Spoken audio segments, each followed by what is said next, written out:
Good evening. You're listening live to the Extreme Movie Show. I'm your host, Rob, broadcasting to you from the Pinellas Palace, just west of Orlando, Florida. I have with me from the Great Midwest here in the Extreme Studios on the hotline from the Great Midwest RDV. Tonight, we're continuing our coverage of Miami Vice Season 1, Episode 5, Calderone's Return, Part 2, directed by Paul Michael Glaser, who plays a great dickhead. Right? RDV, this is a two-parter. I don't remember on the original cast if it was a movie or not. So if those of you that are watching this in America on Tubi, I think it's episode 6 or might be 6 on DVD or Blu-ray. I don't know. All I'm going to say is I think by now we've established how in the first few episodes we have the whole Calderone movie bit. We've had a few episodes that have introduced some of the other side characters, but not a lot, but enough. Went into Sonny's backstory. Now, to me, this whole episode, the resolution of the main cocaine guy in Miami, Calderone, with the awesome first part of the episode with the sniper guy we can't say enough good things about. This is a very subdued part 2, and not in a bad way, I think. And it's really a story about Tubbs, I think. What's your take on this episode? Well, the intense action was in the first half of this story because it is a two-part story that's split into So this is like anticlimactic resolution. So they're really letting you know that this is actually, even though we have more detectives, but it's actually just it's Tubbs and Sonny. This is their show. Everyone else is the side characters. You know, these guys are ride or die. And so we had with Calderone going as a hitman after Sonny. That was Sonny's episode, was last episode. This week's episode, it is Tubbs' turn to shine because Tubbs is the guy, he's the ladies' man. So Tubbs goes in, and he comes across this girl, well, first of all, for the first scene here, I want to say, before we get to it, I really enjoy a lot of Michael Mann's, his camera work here, techniques, really appreciating it, the past couple of episodes, but I think it's just getting better and better with each episode, well, don't forget that this is the first real episode, and then we get the first real theme. We're getting some creative shots and all that, no matter who the director is. This feels like the first official episode. Yes, and James Edward Olmos, I think he is credited in this episode, or is it next episode? I think it's next episode. Yep. But we just had Lieutenant Rodriguez. He's dead. So it's he took a bullet for Sonny. Yeah, so we get the bad guy from the previous episode, the informant guy, and they pull him in off the streets, and you see him in there, and this is how it starts off. He's sitting there, he's holding his glass, and they slowly start pulling water in from above the scene, and they're like, okay, he's holding, and like, what is going on here? This is kind of weird. Well, so let me back up here. 20 plus years ago with George Bush and all that, it's the first time I really heard about waterboarding. Now, I've seen a lot of torture, like from Charles Bronson movies and stuff in the 70s, like the mechanic and the executioner and all that. So I've seen people like have their nipples electrocuted, their feet in water, They put a towel over your face and they pour water at the waterboarding. That's when it became mainstream, right? So think about this being 15, 20 years earlier, because that to me is what this is symbolizing, right? Not only that, we're torturing you mentally by pouring you water and not giving it to you. The thing is, though, you don't know illegal cop stuff that they would do, right? The thing is, when you first open this scene, you don't know what's going on. You just see a guy getting water poured in his glass. It's like that's what makes it uneasy, right? Yeah, and he looks nervous.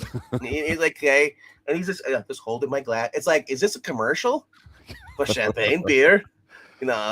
Designer water commercials in the 80s. It's like, yes, it's like, if we hold this for water, it's like, and it smacks on his hand, and it's like, the next thing, it's like, you don't want that crap, you want beer.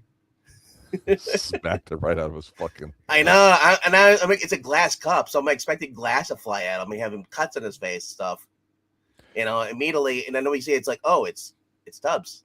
Tubbs ain't fucking around. Look at that. He's an animal. He wants Calderone, because he got last episode, saw this guy was in a photograph with Calderone that he was in the Bahamas. And now this guy, he wants to know, hey, where is he? And the guy's like, well, it's like, I don't really know. He's in the Bahamas. Like, he could be, and he's just, and behind him, I love this. They cut Crockett. Crockett's just going to zoom out. And you see him in there. And he's just like, it's like, you better tell him what he wants to know. When he flies off the handle, I can't really hold him back. It's like, I love the good cop, bad cop. I love it. It's so great, But it's not over the top that you get in like T.J. Hooker, which to me is just a pure entertainment. But a lot of TV shows, even today, they portray the cops as tough guys and stuff like that. And in today's society, that stuff doesn't fly. Yep.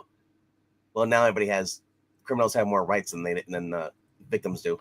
Yeah, it's just different. So you see him, he's sweating there now. He's got the water in his arm. He's just like, oh shit, I love it. Like there's the zoom in, zoom out, on focus in, focus. And we immediately go back to, here's this photo of you.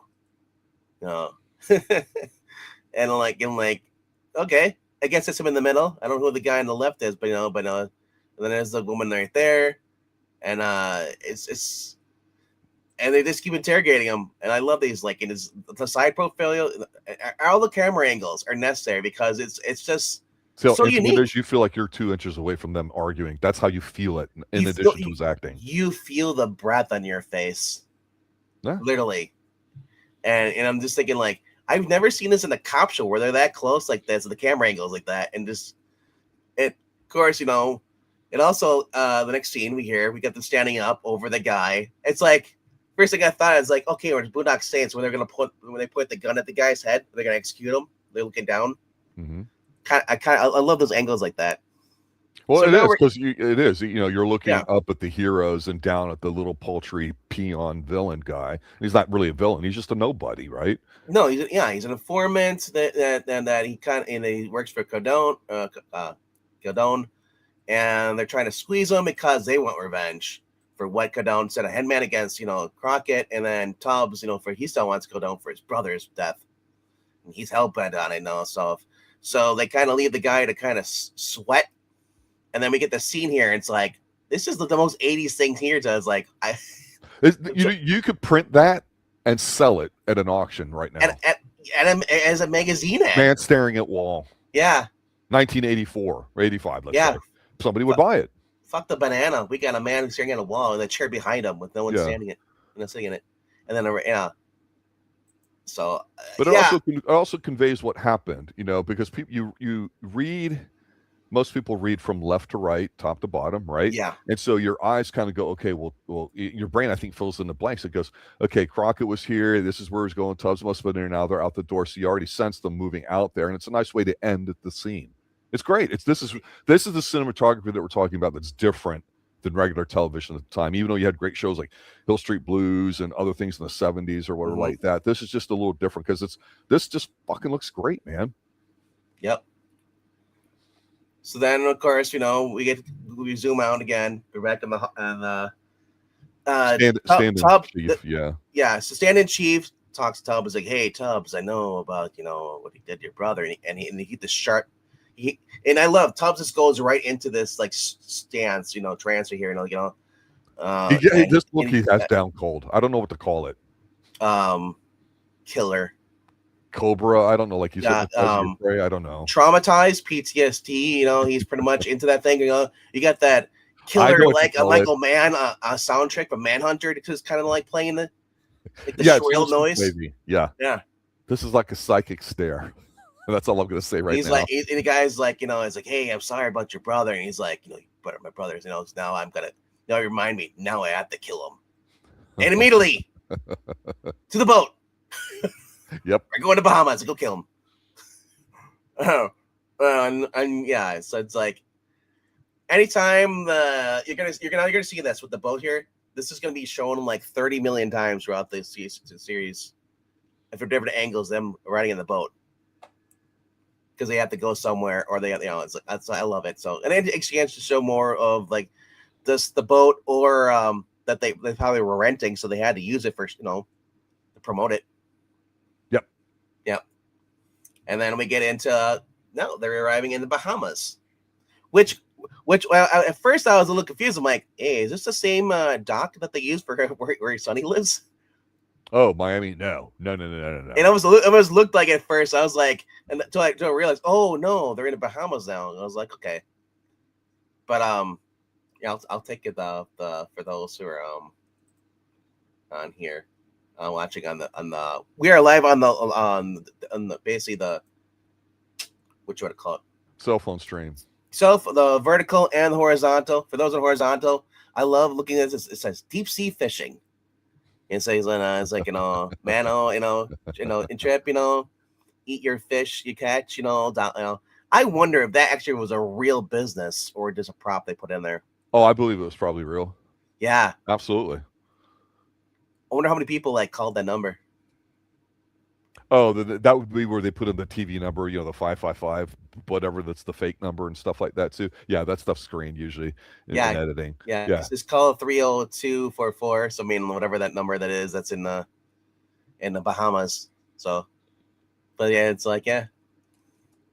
So yeah, I like that. So I'll put it back on there, and then we'll go to the next slide here. It's like, so then we get, hey, Paul Michael Glaser's basically directing this. If you don't know who he is, check out Aliens and all those movies. Check out Man About You.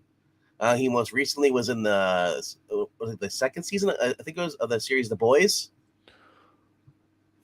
God, so Paul Michael Glaser, he's a guy that, there's certain guys that like we always say this is my Michael Mann, right? Mm-hmm. He had creative control over it, so he had his writers and directors do stuff the way he wanted, but he would be the one to change it to Miami Vice. He's the one that would do whatever. Yes. He's the one that made it seem like a film.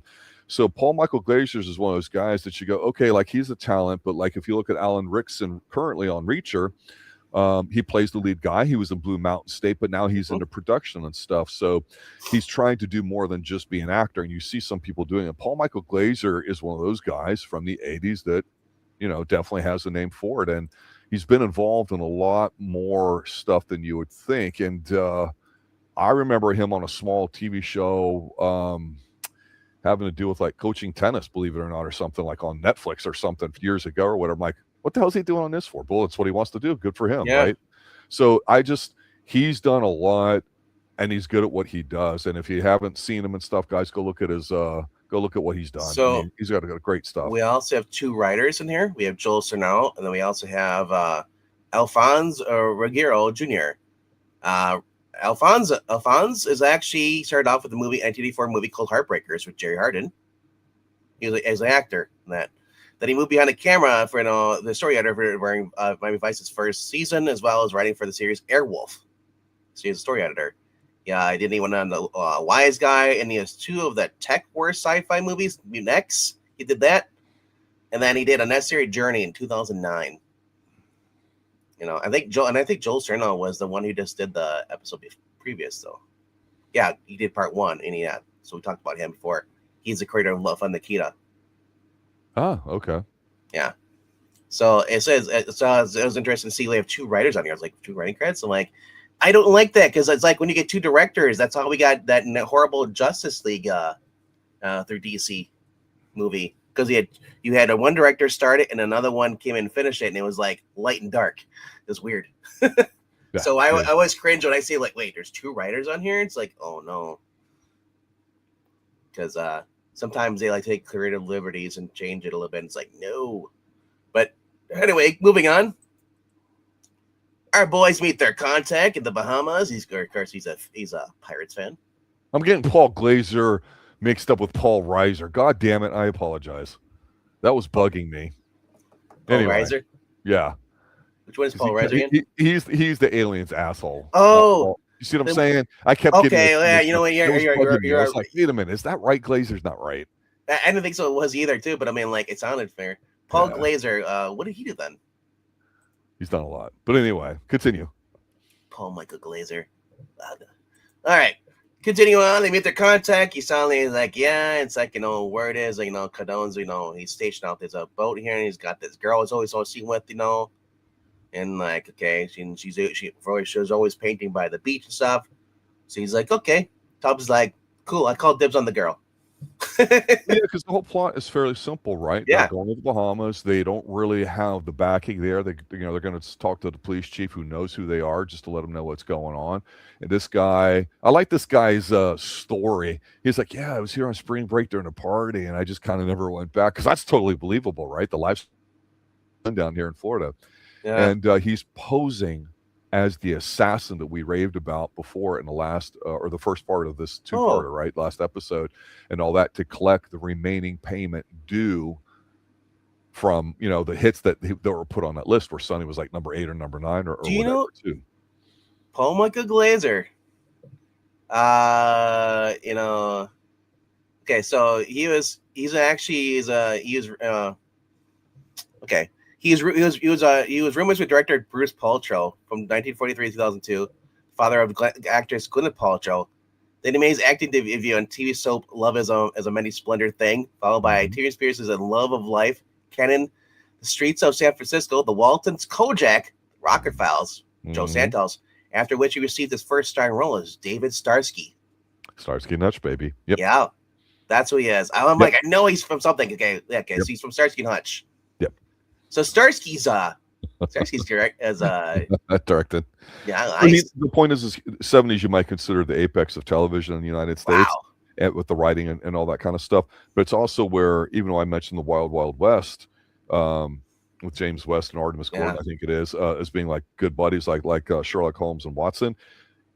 The buddy, I don't want to say buddy cop because we think of a comedy like Lethal Weapon, but this is just two equal level cops are just different. It's not one subordinate to the other. No, exactly. Glaser knows exactly how to film this and shoot it because he shot the shot meeting an informant somewhere in a strange land many times before in all those shows, right? Before there was Lethal Weapon, there was Miami Vice. And you asked the question last week, I thought it was interesting, about who the hell is Robert Conrad? And I was like, bite your tongue, you young whippersnapper.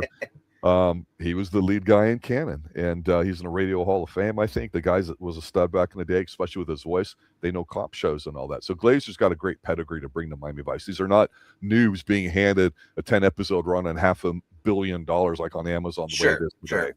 Yeah. Right. Then we move on to get this nice shot from behind. I love it. Even though he's in town, he's on business, and they know he was a cop. He's just lounging back because that's what he does. Let me ask you this. Did you think during this exchange here that Sonny believed that guy was crooked? It seemed really obvious to make eye contact and stuff. He was trying to not give it away that, hey, I know you're crooked. I think Sonny, when it comes to Calderone, he knows that people are bought and paid for. Okay. Especially on this, the guy was being a little bit vague, but he wasn't really sure yet. So, but Sonny always takes everything, with a grain of salt. That's his kind of character. He always has a chip on his shoulder. He doesn't really trust anybody. He trusts Tubbs, but outside of that, in his line of work, you kind of really can't trust him 100%. And okay, so they're in a foreign country. That's right. So he's also on his best behavior. So he's trying to get to play by their rules, whatever, until they have to change, So, of course, so after that, while he's meeting with the cop here, the chief, and getting information about, Calderone, we see our boy Tubbs approaching the girl on the beach. He walks up there and he's like, hey, what's up, girl? You paint something? Can I see it? Man, this feels so much like a movie or whatever like that. She's beautiful. She's doing her thing. It feels like James Bond almost. It does, doesn't it? It reminds you of like him with Ursula Andress, up there on the beach in the very first movie, Dr. No, or other ones like that too. Yeah, where he's not. He's going to extract information, but the chemistry and the connection there is real. But he's using it for what he needs. It's exactly what he's trying to do. So now he sees her in person for the first time, and he's got to make it work. That's his thing. So, what do? You show your gold chains, and you show your manly chest hair, your rug, and all that too. And you speak in your very soft, sexy voice like this. That woos the ladies and all that too, because she's obviously this guy's girlfriend, and so he's got to figure out an angle to kind of get to it. So he's playing it all off he's just playing it by ear as he gets out here. This is what's beautiful about it. After she leaves, she goes on the yacht. They know it's the binoculars because basically Crockett was hiding in the trees back there and stuff, and he sees that Calderone's on the boat. So they obviously he says, hey, your girlfriend really is connected with him, so you gotta keep playing. And he's like, I don't mind it. He's like, yeah, but don't get too attached. You know. Yeah. Did you see what happened though when she went to go leave, when they're flirting with each other or talking? Because being approached by a complete stranger in a remote She area, was smiling, you know, she's flirting back with him. yeah, but it wasn't slutty. It wasn't, you know, No, like no, whatever. no. But She was kind of it's the innocent. classic, it's the classic thing where she left, and she, you know, she goes. The people on the boat come and get her, and they take her and all that, and he's watching her. She accidentally, with air quotes there, left that little piece of jewelry or whatever it was, on the ground. Did you catch that? Yep. Because that comes into play later. Yes, and as far as back at the hotel after this, you know, Crockett sees a obituary in the Miami paper. You know, he sees his obituary in the Miami paper. You know, and then Jimbo delivers a message, their contact. The Calderone's people want to meet and settle this payment. So he posing as Armstrong's. He ends up, you see, Crockett meets with the bad guy. You know, here. You know what's going on, and this is the money exchange where he's like, "Yeah, here's your money," and he's like, "It's not good enough." You know, I didn't know it would be Sonny Crockett, so you know, this is good stuff. I like this scene, and it feels creepy because I think this was filmed not in South Florida. Maybe it was, but it doesn't feel like it. And look at the wet table. This is the Michael Mann effect, right? Let's wet everything before we do it. And I love this because it reminds you of the hat and the clothes he's wearing. From the angle here, he kind of looks like Michael Douglas in Romancing the Stone. Well, that's the South Florida, Central American kind of look there with the linen shirt, cotton shirt, whatever, and the hat. Absolutely. Yeah, and then So then while this is going on, we got our boy finds out that she teaches in class with her, and he's all stalking her. He's like, "Hey, girl, watch you from a distance," and she's like, "Oh shit, this guy's here." Look at the way this is shot. She's sitting in the center around the small kids on an impoverished island or whatever like that. She's a do-gooder. She's an idealist. Yeah, right? It's like she's trying to do a good thing in the world. Yeah, it's without like preaching it or whatever like that. It's she's like Angelina Jolie. Who? Stop. No, I know. You know, or Dr. Quinn, Medicine Woman. No, so I always thought it was kind of weird. It's like, I mean, in reality, it's like I saw this guy on the beach, but then I see him like standing out there teaching the kids, like, this guy's stalking me. She wants it. She's intrigued. He's a man. Of course, she's intrigued. You know, which is not something she gets to see all the time in her situation. Yeah. Well, she's always watched bodyguard stuff, so they go talk behind the scene. Exactly. And he was proper. He wasn't. They both know what's up, but he's being classy about it. So, this after the meeting here, you know, after the drug meeting stuff, you know what's going on there. You see Calderone hanging out on his yacht here. He's got his fork in his food, you know. Yeah, they're using food, which is great. And I want to ask you, because this guy looks just real slimy. In a way, when I saw this, I wanted to ask you what your opinion of Calderone was, because we only saw him briefly, right? And I don't think he spoke. He drove off or whatever, right? No, Here, he just seems like an average dude that you would see, you know, in your local store or whatever like that here in Florida or like that. That's ethnic or whatever like that. He's not a tall guy. They're not playing dramatic music. He's not surrounded by disgusting displays of wealth like on 110th floor of a building with everything's gold or any of that kind of fantasy ass bullshit. This is very effective by them just not doing anything other than like, yeah, this is how it is. I think it's great. I think the guy does comes great out job. pretty sleazy, you know, with his chain here and stuff. His teeth. Yep. Yeah. Before he was kind of like skittish a little bit. He didn't really. There's no facial expression. That's a good call. Here he's alive. He's not just a figure. Yeah. You know, he's out of the harm's way. He's in his own territory now. You know, so he gets word, and hey, Crockett's alive. You know, it's like, you know, because they saw him at the Diehl stuff, and then after that, you know, the guy, and I love this. I include this scene here because you see him thinking, you know, after he told the guy basically don't go kill him. Mm-hmm. It's like the symbolism, the fork in the food. Yeah, stick a fork in it. It's done, baby. Boom, put that down. Exactly. And foreshadowing. I love it. And also, he's deep in thought. He's contemplating what's going on. I love this pose. This is so stupid, but you have to do something here, right? Yeah. I liked it. And he's never looking at the camera or anybody directly, like, you know, that too. He's always lost in thought. He's got his $20 lobster. $20 lobster. It's probably fresh though. Yes, yeah, because somebody dropped it in the water, got it fresh. This is a great little shot here. Yeah. Yeah, I like that. So So of course, we got the Duke boys were being chased in the car, and they end up going off the pier. I admit this is the worst scene of the episode to me. This felt like the Duke boys. It's like, really, they're going to evade the shootout and the bad guys, the only action sequence we have, by They ran kind of on the allowing road. themselves to drive their car into the waters just so they can swim away. It just, I don't know, man. I felt like it was forced in there. Yeah, like, so the bad guys pull out. They have these masks on, which you'll see later at the party. You know, like you usually see at the Day of the Dead, everywhere is the costume party stuff. Right. So this is on the aftermath of like the town after destroying their everything, and you're like, oh, not too bad. You think the cops will be bad? No, they'll be fine. You know, cops show up, and it's like, and they're just kind of like, and they're sitting there like, oh shit, no, here comes the popo. And the guy's like, what tarnation did you boys do? No, not just kidding. He tells them, you know what? You guys should probably go home because, you know, it's Calderone got word, you know, Calderone, he left. He got filled up and he's gone. He could be anywhere. You should just go. And the boys, at this point, have their magically dry clothes and don't trust them anymore. I love this scene here as far as dialogue because to this point, Sonny's for the most part invisible and not in a bad way. He basically this is the fish out of water, not just that they're literally out of the water, no pun intended, but him saying to him where he goes, he kind of turns his back to the cop and he goes, yeah, he's the only one that knows we're here, so they're in on it. So we're made. We really are deep, pal. You know, because he says pal a lot, right? And then I like their little plan that he thinks off the top of his is like, okay, we're going to take the boat, we're going to leave.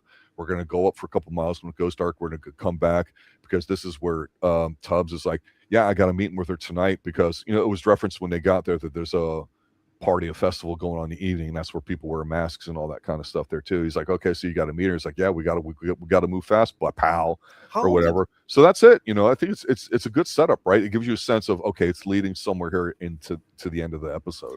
How old did we say these guys were in 84? Like mid 30s? They're the actors themselves. Yeah, the actors themselves.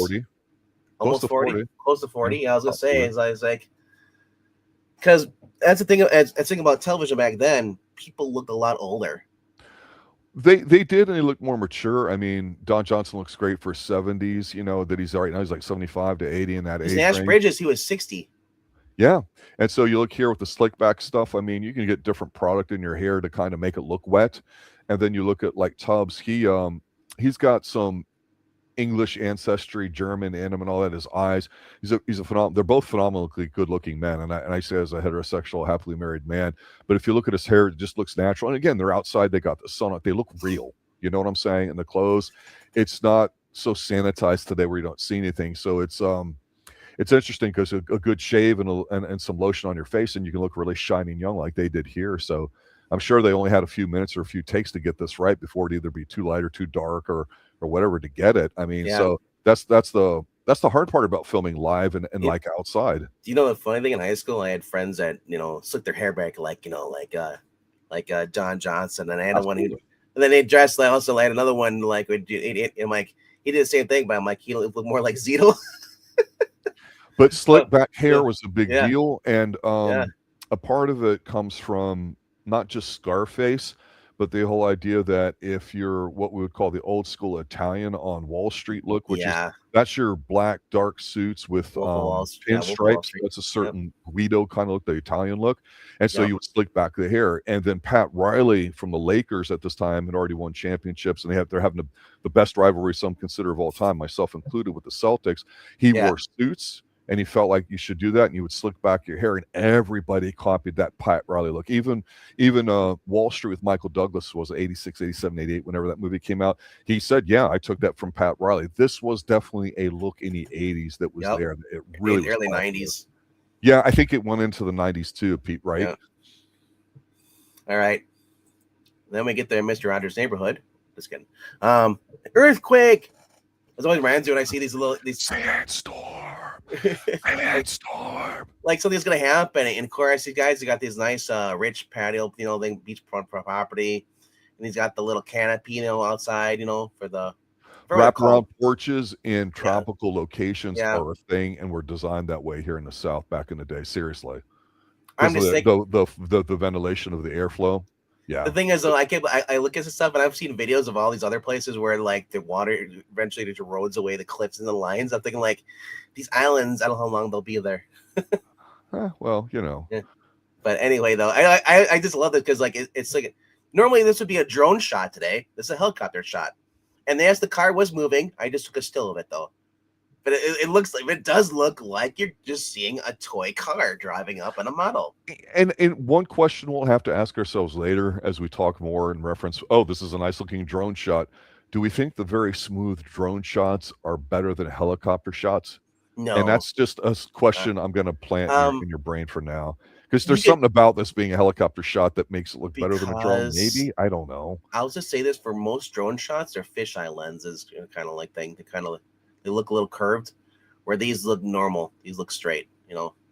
That's an interesting observation. Yeah, this is where Tubbs is going to see her a little bit early instead of meeting her at the party.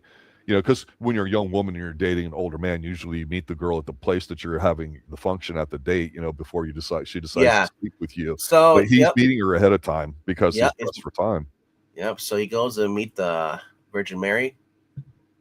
Sorry. Or Ewok. We would prefer. She's got her hair, and because she has no hair, so she's wearing this for some reason. I don't know why. Did you like her hairstyle? You know what it reminded me of? I think her name's Natalie Reno, the one that's from VIP. Okay. She's the short hair and the black hair. Kind of reminded me of her at first. Some girls had the style back in the day. I wasn't really a bad fan of a short hair like this because like you're just a boy. I don't like the boy haircuts really much. Yeah. You know, I've seen her though, and she's older now. Mm-hmm. She let her hair grow out longer. Yep. But I don't know per religion or whatever it's up, but it's like your hair is that short, you know. But I had a friend growing up. His mom had her hair short this, and I kept thinking, it's like, why is your hair cut so short? It's like, are you just lazy? Don't want to wash your hair? There's stylistic choices. I don't think there's that one for her, but here's the thing: it really made it stand out. Not so much, I think, that you're looking at her face, but or her hair, but you're looking at her face because her face she's just gorgeous. She's stunning, actually. The haircut could be a distraction, I think, but I think it did the right thing because she wasn't like a household name at the time or whatever, right? So it's to make you realize she's privileged in a way. She's not just a female. You know what I'm saying? So, of course, we get this softcore scene starting here, like we always do in this late 70s, early 80s. You're leaving early. Got the hedonistic music playing in the background. You know, the ocean. That's right. Yeah. Waves of pleasure rolling over our body. Yeah, there you go. You know, setting down on the death of what's going to be what we find out is your father here in just a moment. and then we get the sunrise and stuff. You know, it's just like, hey, yeah. All it's missing was like the ocean crashing and then seeing like a geyser blow. Exactly right. Exactly right.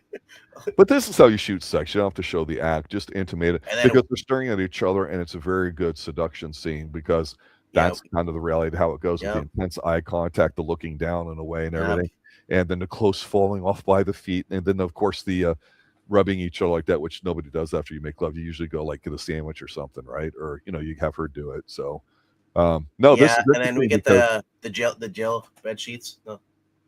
Oh, I didn't think of it like that. Here's the thing. This what I thought was interesting because he sleeps with her.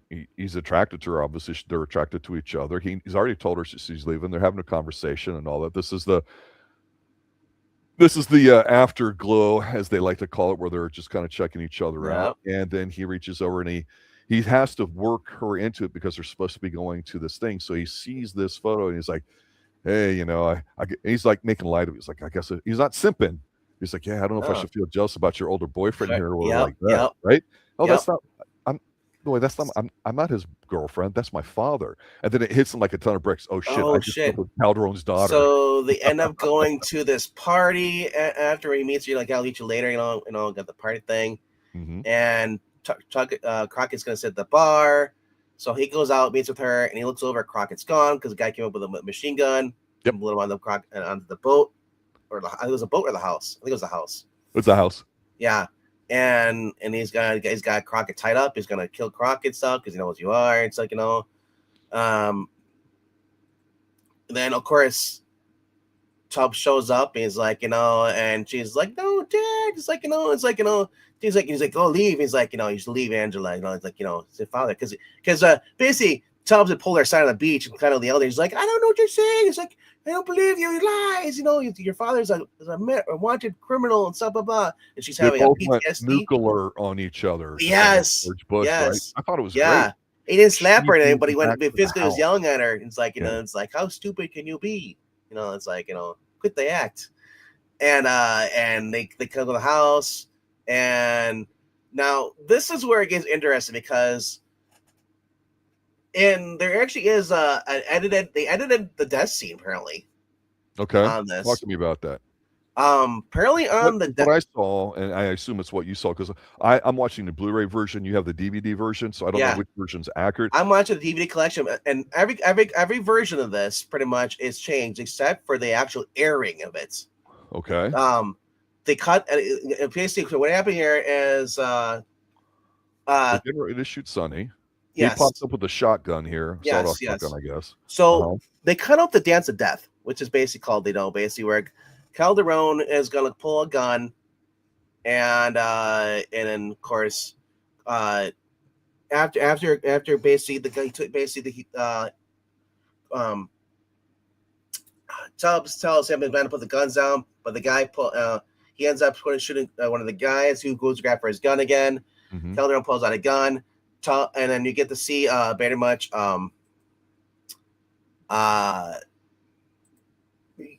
Crockett grabs a machine gun, shoots Calderone. Calderone starts doing a little mariachi dance, almost falling backwards, and is that right? Yeah, and then he falls over. Now that's and you'll never see that unless you look on actual YouTube clip, which I found. Okay.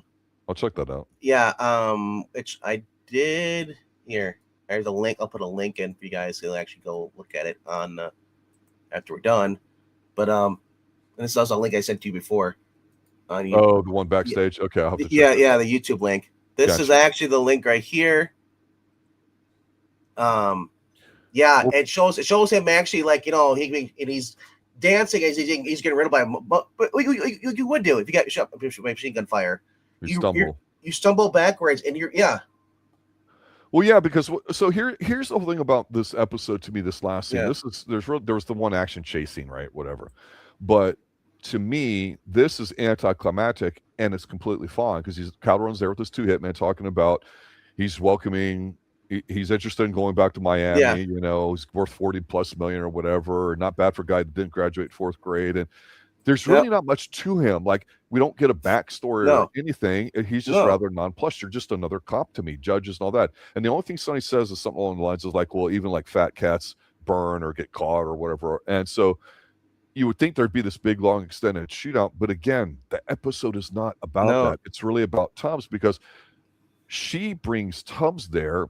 And she's pleading, and she's still like in denial in a way because she's a young woman. She doesn't believe any of this stuff, and it's that I think it says a lot about Calderone and maybe his lack of a better term, his Latin background, his faith, because he shielded his daughter from ever knowing that he was involved in anything dirty. That tells you in a way how professional of a drug dealer is. Plus, we didn't see much of him, and he doesn't come across as someone that blows you away. That I think is the genius of what they did here with Calderone, because he, Tubbs and Crockett are just other cops to him. His interactions are he never yelled at her, never he was treated with respect. Absolutely right. He was just a dad, right? So in every scene except for like the actual original airing, they cut it out. So when he gets shot, he's sitting up on the ground, and then he falls backwards like this.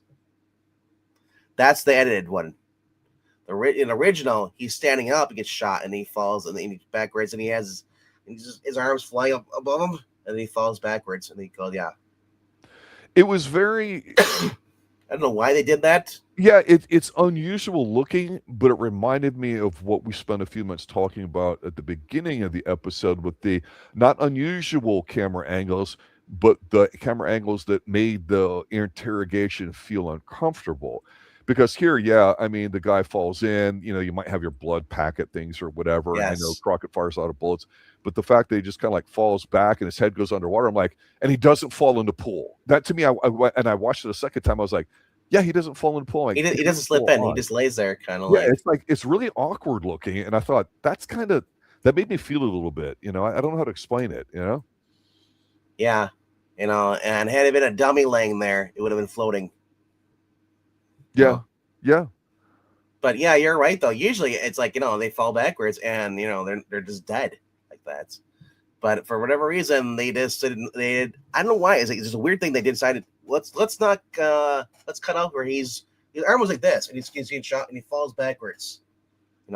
They intentionally, I think, tried not to put any emotional significance to his death other than Calderone gets shot, Calderone falls back, doesn't quite fall in the pool, and just lays there, end scene.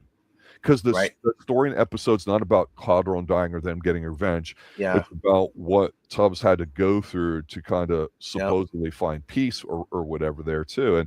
And so you don't need to have the big shootout or the action sequences. And I think this for me, my final thought on this episode was I liked the first one a lot because the as we talked about at length, the guy that was responsible for all the shooting stuff in Michael Mann films, the guy who acted as the sniper, the gun guy, phenomenal, very kind of scary. I keep thinking of the telephone scene, and then here, I think Tubbs is where he gets the shine emotionally and all that, and he's not a punk or a bitch. He's a legit guy, and I liked at the end. He's like, hey, they're standing there at the car. It wasn't supposed to be this way, and that's it, basically. Reading up on this, I'm again on that fandom right now.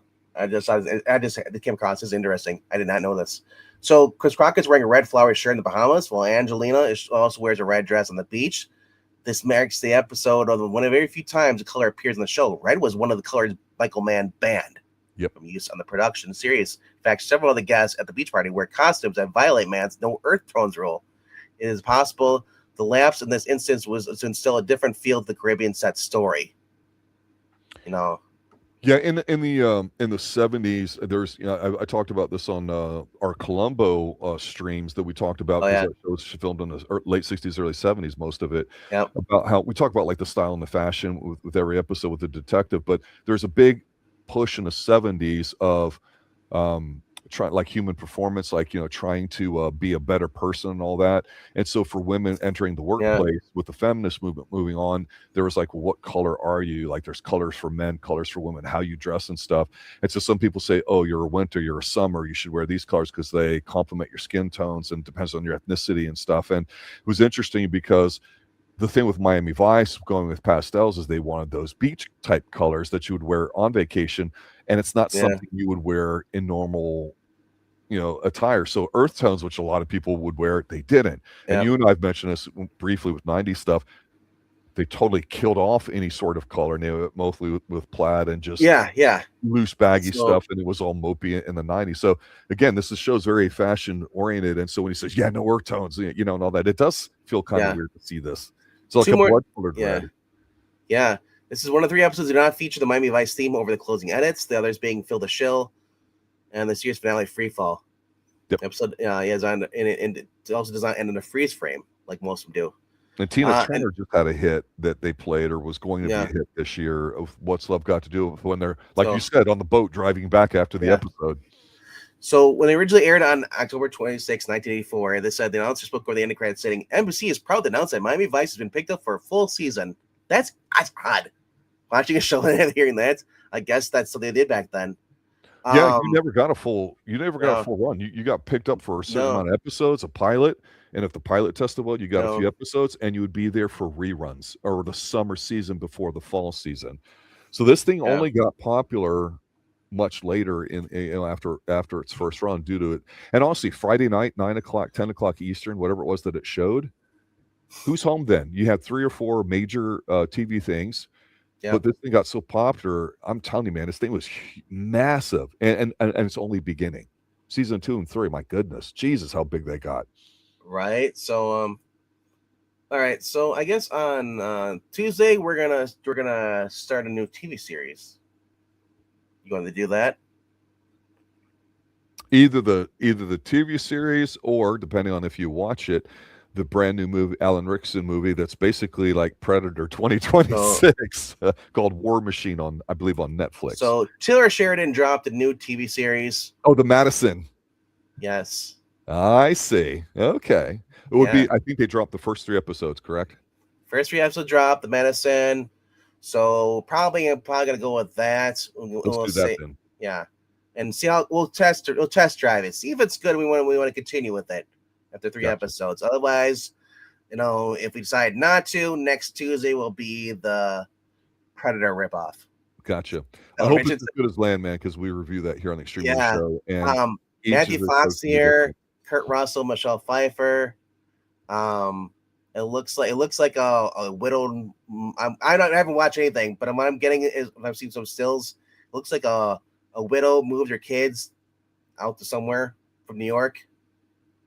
I don't know. Back to nature, very pastoral. Yes, yes. So it's Michelle Pfeiffer. Michelle Pfeiffer's still hot. She's really cute. Yeah, and I'm not watching anything with Kurt Russell. Taylor Sheridan. So I'm expecting it to be as cool. Probably not as crass as Landman. I think it's going to be more like the Duttons. Original Yellowstone. Might be like that. If it's a Western. I'm certainly interested in it. And it's nice to see that you can have older actors get some screen time or not just be like a side character thing. That is one of the interesting things that I do like. I never in a million years thought I would see Harrison Ford on a TV series show. Me either. But he loves it, and he says shrinking is the last thing he wants to do. And he's in his 80s. Look, one day you and I are going to review not Harrison Ford, but him and Michelle Pfeiffer in Tequila Sunrise. We just haven't got to it. Exciting news. Arnold Schwarzenegger has announced that they're finally going to do King Conan. We're going to get the 3rd Conan movie, where it's supposed to be Conan in like his much older years. In that book, 40 years went by since the original Conan, movie and all that stuff. And this is in Marvel Comics, where he becomes complacent and becomes king, and then the people turn on him. So he has to pretty much fight for his life. He also said he's doing another Predator movie. Fuck yeah. So maybe we'll get the original. We have Predator and Predator 2. So I think we're actually get our actual Predator 2. And if it is Predator 2 and ignores everything after that, I'm good. Did you watch the recent Predator movie? I really don't watch any of them. I've seen clips of Prey, but I said after seeing Predator 2, the only one I liked is the one with Olivia Munn. Because it was a comedy, it wasn't really a thing, but I said but the only Predator movie is the first movie. Well, the interesting thing about King Conan is Christopher McQuarrie, I believe, has been commissioned to write it. And I don't know if he's going to direct it, but he's been involved in a lot of stuff and Mission Impossible. Yeah, that's primetime A+, bro. Yes, so I'm excited for that. And he said these movies are not being written for a guy in his 40s. It's not going to be like you're thinking. It's written for age appropriate. Correct. So don't expect him to be like Indiana Jones running around. No. I've always said since Conan, one of my favorite movies of all time, I've always wanted to see King Conan, and I hope this comes true. It can get written. There's no filming date. It's not been produced yet. No, they could say it's a go, but I've heard talks for this for 20 years now, maybe even longer. So let's cross our fingers and hope. So we got that, and then they announced that Firefly is going to come back with the original cast doing the anime thing for Disney. Sorry,